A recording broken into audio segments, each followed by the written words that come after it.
Assalamualaikum warahmatullahi wabarakatuh. Perkenalkan, saya Ali Artika Sari dengan NIM A1A322064. Di sini saya akan memaparkan hasil analisis buku dan jurnal tentang komunikasi bisnis. Yang pertama, analisis buku yang berjudul Komunikasi Bisnis untuk Manajemen yang ditulis oleh Intan Oktaviani Skom Mkom dan Rizky Pujianto SE MM.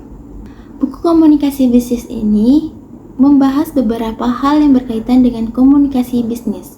Tujuan penulis menyusun buku ini adalah untuk menambahkan kehasahan dan wawasan ilmu pengetahuan para pembaca dari berbagai kalangan baik akademis maupun praktik.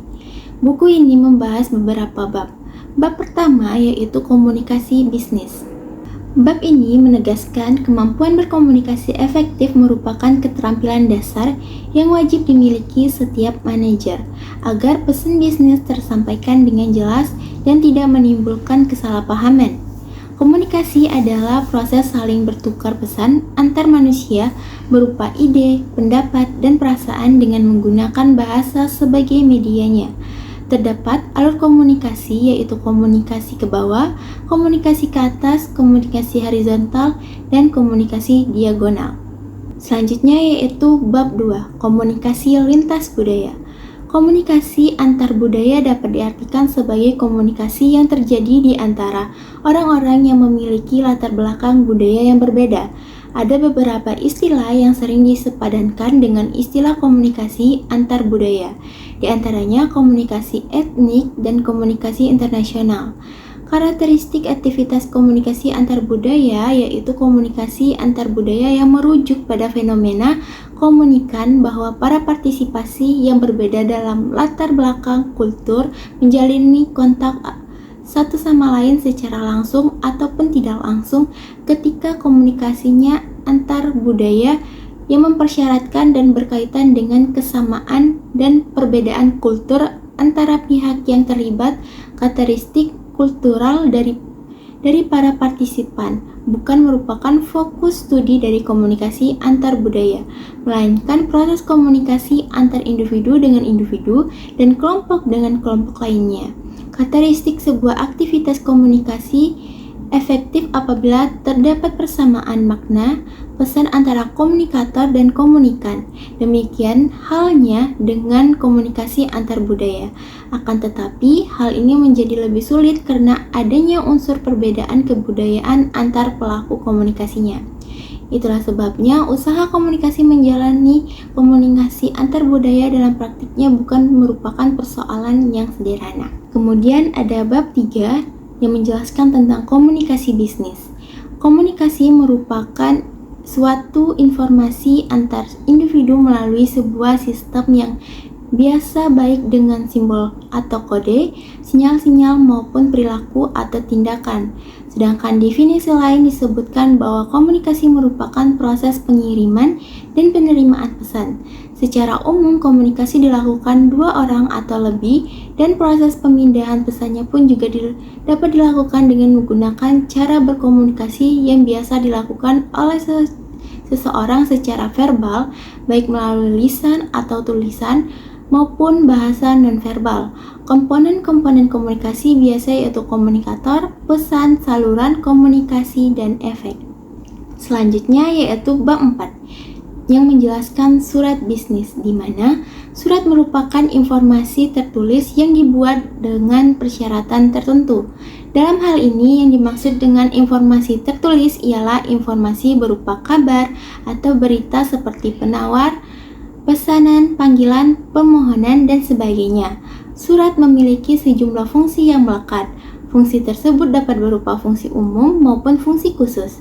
Fungsi umum surat secara garis besar adalah sebagai bukti hitam di atas putih, sebagai pengungkapan banyak hal dan informasinya, yaitu bab 5 tentang membangun reputasi melalui komunikasi online. Komunikasi massa merupakan peran penting sebagai mata dan telinga masyarakat untuk membangun mereka dalam mengambil keputusan dan membentuk opini. Media massa merupakan saluran menyampaikan pesan seperti surat kabar, radio, televisi, film, dan media online. Proses komunikasi massa dapat berupa kegiatan di mana pesan-pesan disiapkan, diolah, dan dipublikasikan kepada khalayak luas. Media sosial merupakan teknologi komunikasi modern yang telah mengintegrasikan audio dan video yang memungkinkan mengirim gambar dan suara. Teknologi komunikasi saat ini dapat menjangkau panca indera manusia seperti sentuhan, rasa, mendengar, dan penglihatan. Teknologi media telah menjadi jendela dunia yang memungkinkan kita mengetahui kejadian-kejadian dari jarak jauh.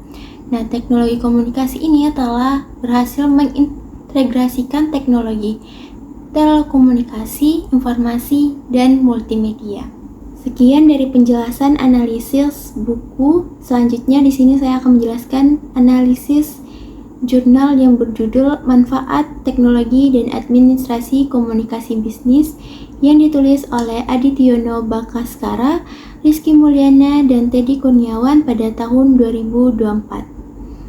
Jurnal ini membahas tentang peran penting teknologi dalam dunia bisnis modern, khususnya dalam mengelola dan memperlancar proses komunikasi bisnis serta administrasi perusahaan.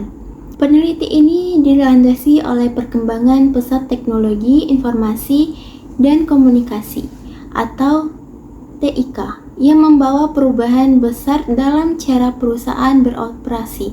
Penulis menyoroti bahwa di era digital, komunikasi menjadi elemen kunci bagi keberhasilan organisasi.